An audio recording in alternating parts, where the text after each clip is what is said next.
Berlin, August 26, 2025. A significant announcement unfolded in the German capital today as Germany and Canada pledged closer cooperation on securing critical raw materials. The move, officials say, reflects both nations' determination to reduce heavy dependence on China and bolster economic and security resilience. At a joint press conference in Berlin, German Chancellor Friedrich Merz stood alongside Canadian Prime Minister Mark Carney, addressing the press on a series of intertwined issues, ranging from raw materials and trade security to global tensions with Russia and military cooperation. Chancellor Merz opened by addressing the growing diplomatic uncertainty surrounding proposed talks between Russia and the United States. His comments carried sharp criticism toward Moscow's approach. Friedrich Merz said, "Putin believes it is right to make this meeting conditional on preconditions that are completely unacceptable from Ukraine's point of view and also from my personal point of view. In this respect, it seems that Russia is once again pursuing a delaying strategy.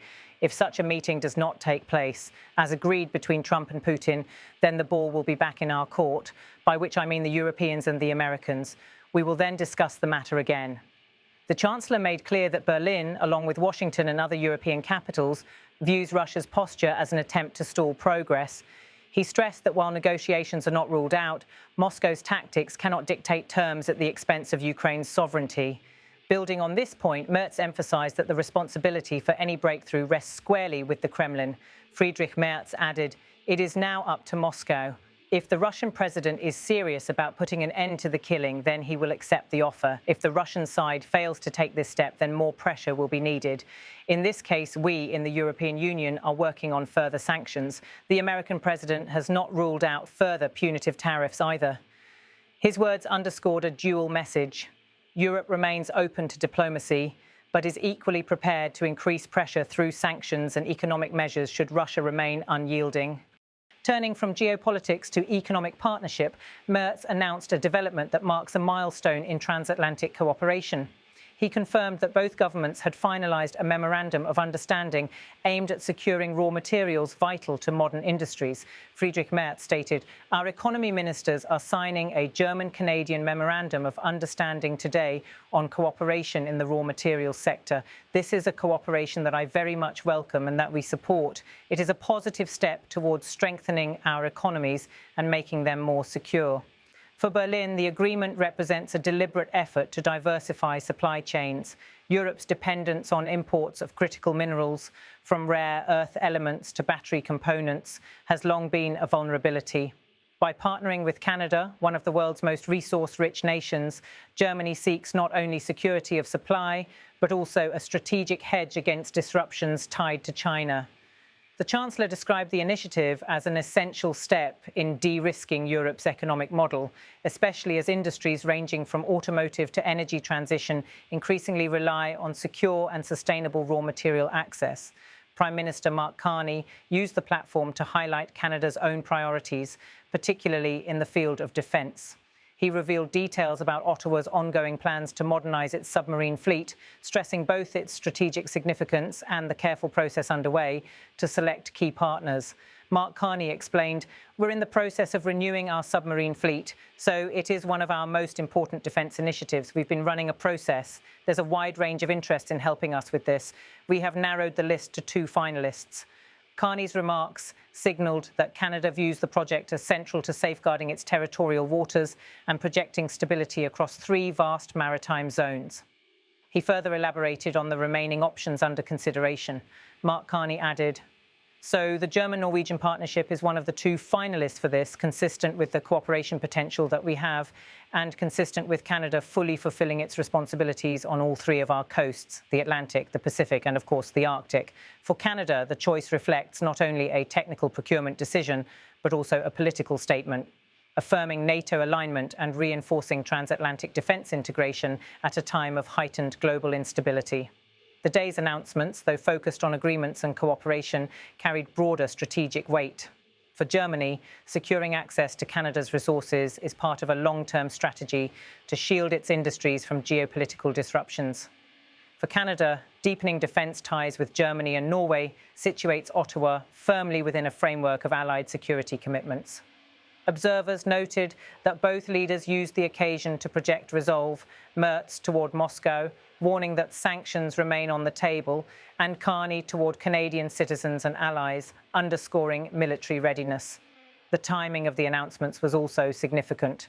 With global supply chains still fragile, energy transitions accelerating, and Russia's war in Ukraine dragging on, Berlin and Ottawa positioned themselves as partners determined to counter vulnerabilities together. As the press conference drew to a close, cameras captured the two leaders side by side, a visual reminder of the shared priorities bridging the Atlantic. Both leaders appeared intent on linking domestic resilience with international solidarity, a combination they framed as essential in a volatile world.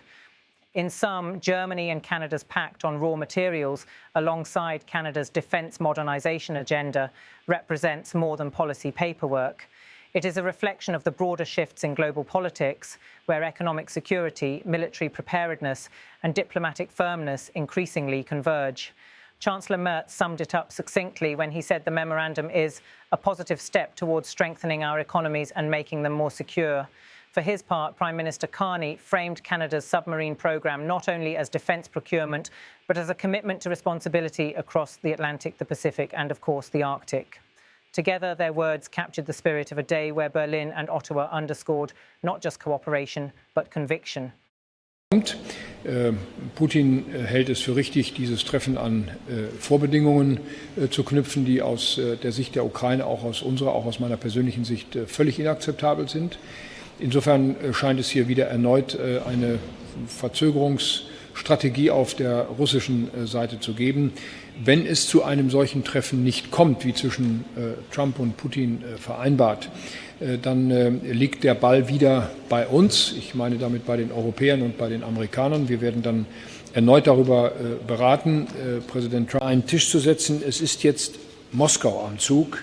Wenn es dem russischen Präsidenten ernster meint ist, damit ist dem Töten ein Ende zu machen, dann nimmt er das Angebot an.